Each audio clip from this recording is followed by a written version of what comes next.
There are some major agendas, such as climate change, which should be on the front of all of our agendas, even just from a factual basis. It's killed more people than the Second World War.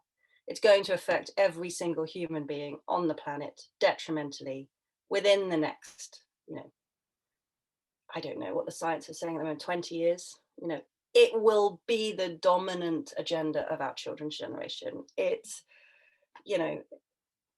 disproportionately affects those with less. We've seen the resistance to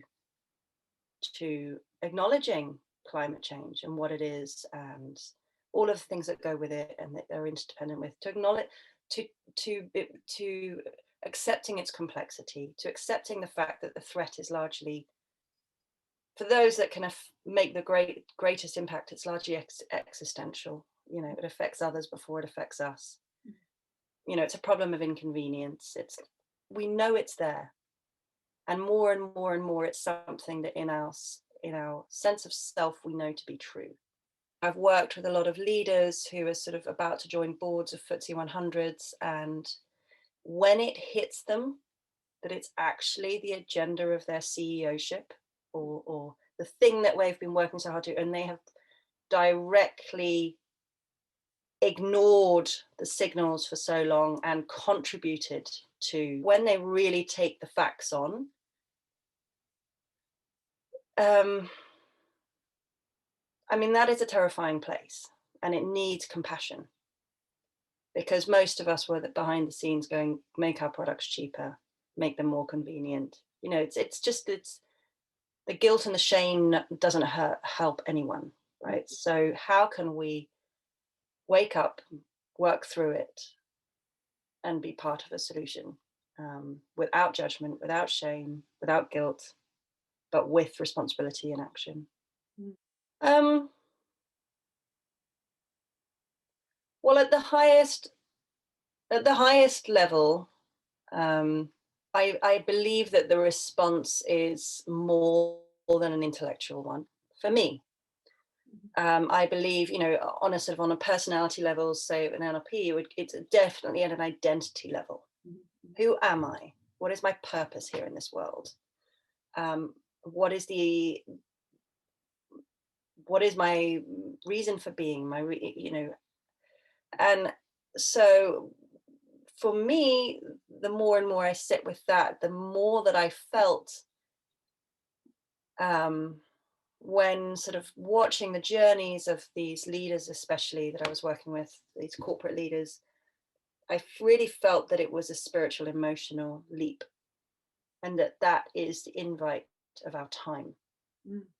And that I believe, I sort of see climate change as actually this total denial, not only of our interdependence with nature, but of the enormity of who we are as humanity, what each of us are as individual beings, and that the sort of focus on consumption and growth and the hamster wheel at the moment is very, very limiting and very compromising of that self-awareness.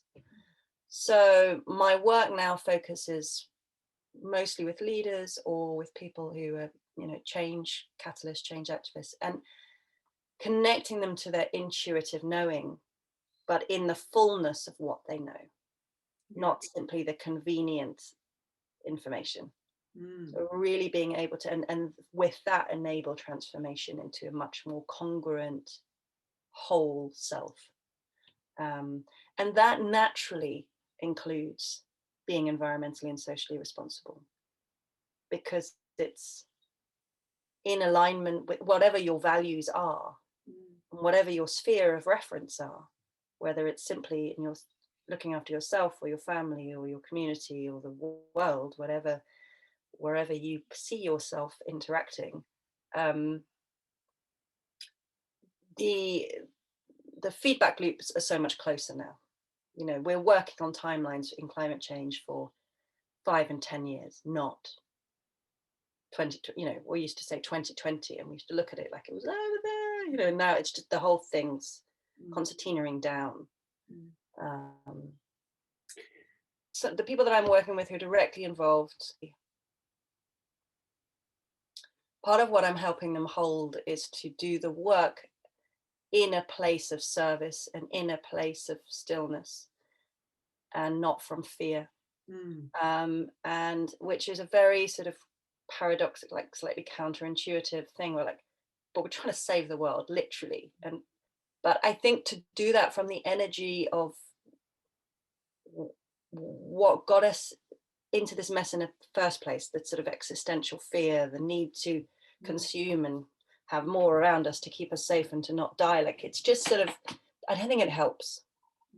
So that's that direct work, and also to just find transformational solutions. I think the more that we're in fear, the more we grasp on the obvious, and I think we have to transcend into something else, into these collaborative models, which are so counterintuitive to all of our training. So that's where I work. I mean, beyond that, for me, it's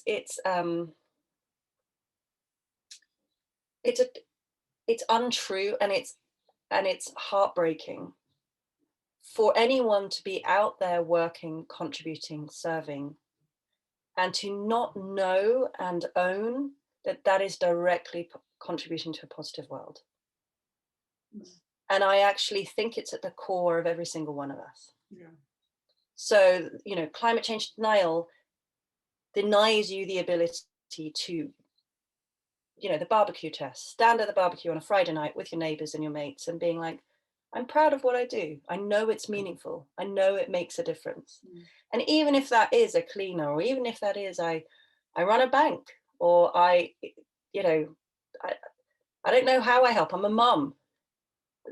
Like, to be able to have the space to clearly align your actions with what you deeply know to be true, and that was an expansive inquiry within you, is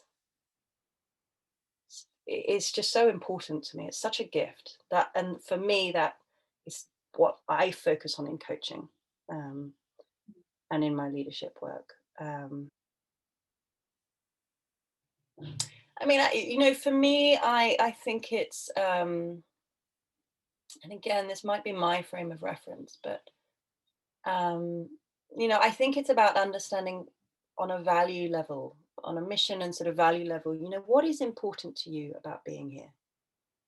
What are the things that are really important to you about living the life that you want to live, living your best self, living your best life? And then inquire around the cognitive dissonance within that. So how does that play out? And holding it really as a transformational inquiry. And that's my work. But I suppose that's why I do it, because I believe that those are the questions to ask. I think most people are ready now. I think it's a relief to find some space to talk about these things, because we are rightly being bombarded with the facts now. And I think it's really important to keep it grounded in a humble daily practice. To not sort of shout from the rooftops of everyone should be doing something about climate change, and then, jumping on planes all the time. It's just like the inconvenience has got to start kicking in. Okay, I'm going to do that, even though it's going to take me more time. So I think it's like scanning, for me right now, scanning life, what else can I do? And sort of to be energized by that. Yeah.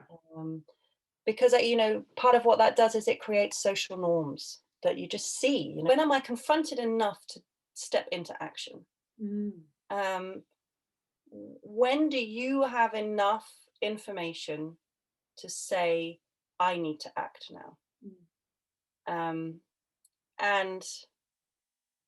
that's the opportunity for a coach. It can be a single conversation or a single hour of space to really allow in everything that's been bugging you, all of those weak signals, and to integrate them and go, okay, I see this. And